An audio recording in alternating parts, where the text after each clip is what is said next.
So China just made a very interesting move that not a lot of people have yet noticed the implications of, and it has to do with the war in Ukraine and sanctions and China's partnership with Russia, but also it ultimately has a lot to do with Taiwan and the South China Sea and anywhere else that China is trying to be aggressive.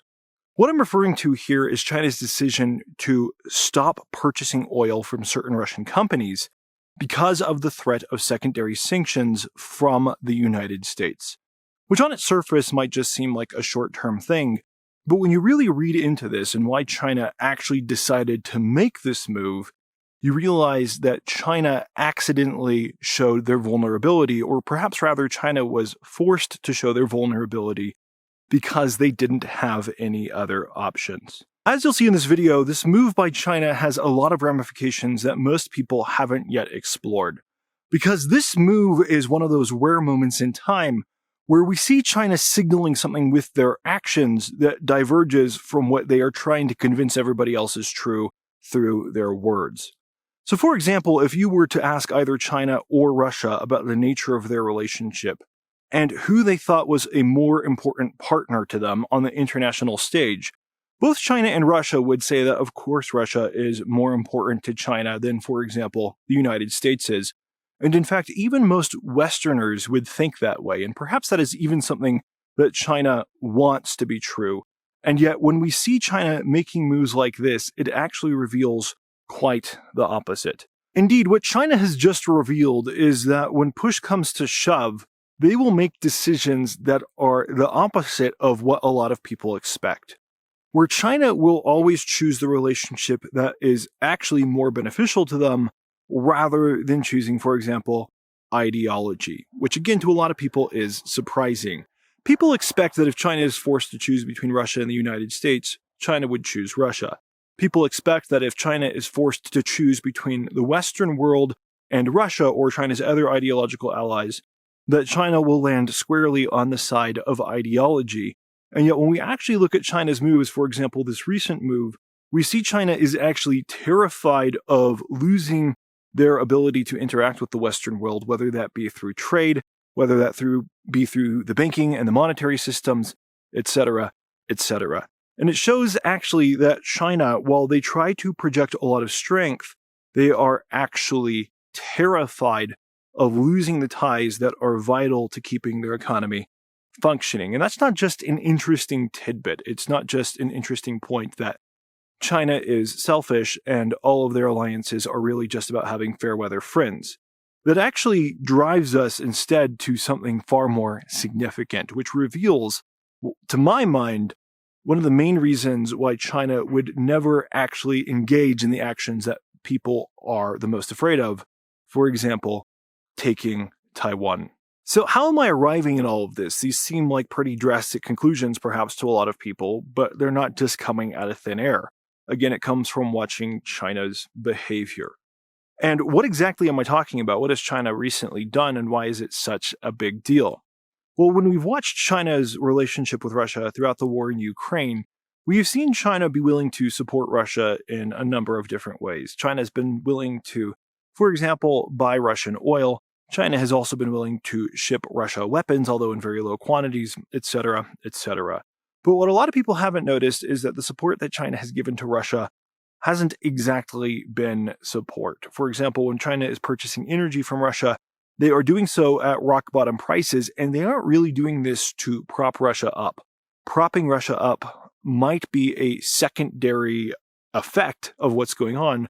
China's main motivation is obviously to get cheap energy from Russia, and perhaps China actually believes that if they keep Russia in the fight, Russia will destroy itself more, which in the long term might actually be better for China. And the main reason that China has continued to do these actions that are supportive of Russia, we realize it's not because China is more on Russia's side than on the side of the Western world. They're not on anybody's side. It's actually because China hasn't been forced to have any consequences for doing these types of things. So for China, if they are going to have zero consequences on their country, of course they are going to try to take advantage of Russia and purchase Russian oil at steep discounts, which might, as a side effect, help the Russian regime. But what we realize is that when the Western world actually puts pressure on China, and when the Western world actually communicates to China that there will be consequences to them, real consequences, not just angry letters, if they continue to support Russia, China very quickly backs down. And the reason that China very quickly backs down is because China is extremely vulnerable. China has built their modern economy on the back of trade with Western economies and predominantly trade with people like the United States. And China is now finding themselves in a really tough spot where their economy is really struggling because of tariffs that the United States has put against them, which has caused a lot of their industry to shut down. And this is a very small amount of pressure, and yet already this small amount of pressure has caused China to abandon what a lot of people saw as their no-limits ally, their ideological partner with whom they have a no-limits relationship. But apparently, the no-limits relationship actually means we have limits as soon as other people begin getting involved and telling us that they don't want us to have a relationship with each other. Now, again, these are all very important points. They're not just side notes to the conflict that the world is facing today of Russia against Ukraine, but instead they are some of the most important context when it comes to future potential conflicts. Because what a lot of people forget about China is that the only thing that makes China rich and powerful is their relationship with the Western world. Yes, China has built up a massive amount of industrial capacity, and in fact, China has built up a surplus of industrial capacity. But that industrial capacity only benefits them economically, and therefore it only benefits them in their ability to control their own people, which is the most important thing to the Chinese Communist Party.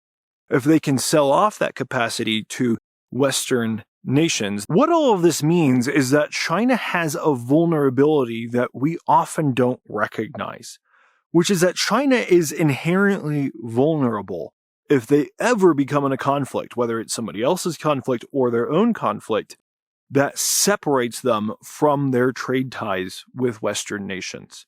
Yes, there are other countries in the world that China can trade with.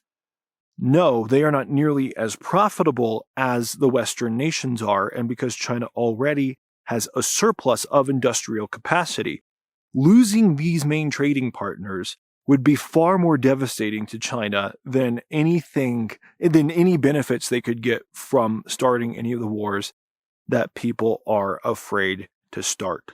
And a lot of people will tell me when I say things like that, yes, but you're thinking rationally, you're not thinking like China, which is only ideologically driven. All China has is ideology. They don't have any rationality at all. And yet we see here an example of where that thinking is wrong. China, in making the decision to cut off oil purchases from Russia, which is beneficial to China because of the threat of potentially losing some access to Western economies or Western banking systems, shows us that China is actually doing some calculus here between ideology and between economic benefit, and China needs economic benefit. And when we compare, for example, the pressure that is currently on China to the pressure that would be on China if China were to actually engage in a full-scale war, we see how drastic the difference could really be. Because currently, China isn't actually experiencing all that much pressure. They have large tariffs, for example, from the United States, and that is the primary pressure that is being put on the Chinese economy right now. But the result of these tariffs from the United States are not actually as pronounced as they otherwise could be, because the United States has simultaneously decided to tariff like pretty much every other country on Earth. And a lot of countries are actively trying to stop trading with the United States to some degree, and they're looking for alternative partners. And a lot of, for example, even European countries have turned to China to make up some of that trade. And so the situation China currently finds itself in today, which is already becoming economically devastating for them, is that they have lost a portion of their US trade, which has largely been replaced by increased European trade or increased trade from other countries. And yet China still finds this situation to be untenable for them to invite any additional pressure, for example, from the United States. And so that is a small amount of pressure. Imagine the pressure that China would experience if China were actually to, for example, try to attack Taiwan or even try to blockade Taiwan where China would almost certainly be met with a lot of sanctions from a lot of different countries. And they wouldn't have European countries turning to trade with them instead of the United States, but rather, European countries might actually cut their trade off with China as well. And that situation would be many, many magnitudes more devastating to the Chinese economy, perhaps more devastating than they could actually handle. And when you realize that China has already responded to a small amount of pressure, you have to wonder, why would China put themselves in a situation where they would certainly receive a much bigger magnitude of pressure? Now, all that said, we could expound upon this point even more, because ultimately we see that China's biggest weakness is their dependence on trade. Up to this point in the video, I focused on China's dependence on trade from an economic standpoint, just to keep their factories running. But there's several other aspects in which China is dependent on trade. And they're kind of the most important aspects to actually not just running an economy, not just being successful, but actually literally to survival. Where China is dependent on global trade to get most of their food and also to get most of their oil and natural gas. And these, again, are choke points in the Chinese economic system that could be easily cut off if China were to engage in a conflict with the Western world.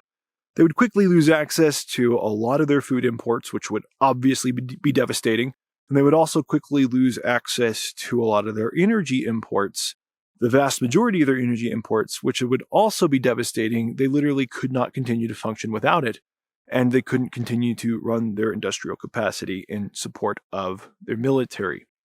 So long story short, we look at all of these things, we realize China is far more dependent on the Western world than even they will ever admit with their own mouths, and far more dependent than the Western world actually recognizes. And that is why China is not nearly the threat that most people think they are, at least in my opinion. Now, this is just one small part of this type of analysis. I have a lot more lengthy videos covering this type of thing in depth. So if you found this video interesting, be sure to check out one of my other videos on China. Before you go, please do like this video and subscribe to the channel if you enjoyed the video. Those things are free and they help me out a lot. And if you want to support my work even more, there are a number of links in the description by which you can do so. I'm always grateful to all of my supporters. You guys are what makes what I do possible. So thank you again. I'll see you on the next one.